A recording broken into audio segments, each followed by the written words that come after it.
My name is Jennifer Lopez, and I'm from the Early Childhood program, where I have the Early Childhood and Special Ed certification, as well as a bilingual extension for Spanish. I grew up really immersed into education and the importance of education. I have my father who immigrated from Colombia when he was 23, and my mom when she was about 15 from Ecuador. And I was raised in a really bilingual household, and they were very, very much education focused about being successful and trying the best that you can, and really setting up your dreams as big as they could be. Going into college, where I went at Cornell University, I started to really see the inequities that were present in the system, and who really gets the opportunity to get to a university of a certain caliber. CP Howell is a pretty diverse place in that you get a little bit of everything, and you're exposed to a lot of different types of people and a lot of different types of conversations and ways of being, and I really loved that growing up. And then I really felt the difference going at Cornell and being different, and I wanted to do something about that and give students like me and not like me opportunities that I've been granted, and wanting to be in school and loving to read, and pretty much passing on the passion of setting your dreams up and being able to achieve them. And that's why I picked also early childhood, because I really feel like it's the foundation where it all begins.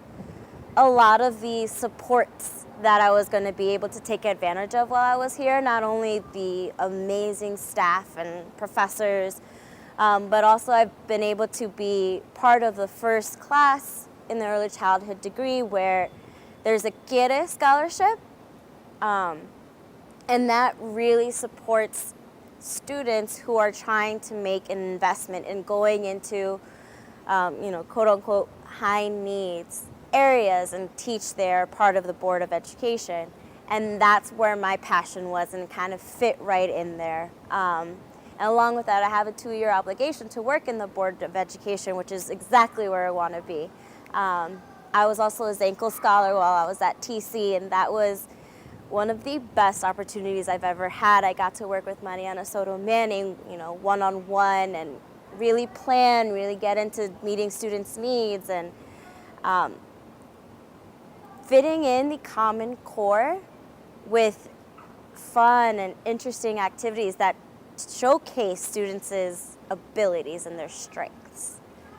It's something that I came to TC for, almost looking for as well, because I wanted to figure out a way where students, I grew up with coming up from a lower economic status, how is it that I'm successful, and how can I do that again and again and again? What's next for me? First and foremost, I'm so happy to finally have my teaching certifications and be in the classroom. My first group of second graders have been unbelievable. They've taught me so much about teaching, about being a learner as a teacher, and then just about life. They're really great. They're so energetic, and I kind of wish I could keep them for another year, but I know that's not possible. I just want to be a great teacher first. That's my first goal. Later on in life, we'll see where that takes me, but maybe I'll be back at TC. We'll see where life takes me. I think a lot of behind at least my own personal story of being successful is the support systems that I've had, going back to the families, and I've always had them behind me, like I said, wanting me just to do the best that I possibly could. And that extends to my parents, but also to my older brother, who was also a Cornell graduate. Extends to my grandparents and my cousins. My cousins are really like my brothers and sisters, and everyone was always fully behind each other in whatever we wanted to do. And that's also important for me to take into the classroom, in that I want to reach out to families and communicate with them because of those supports that for me were so essential into being a successful person.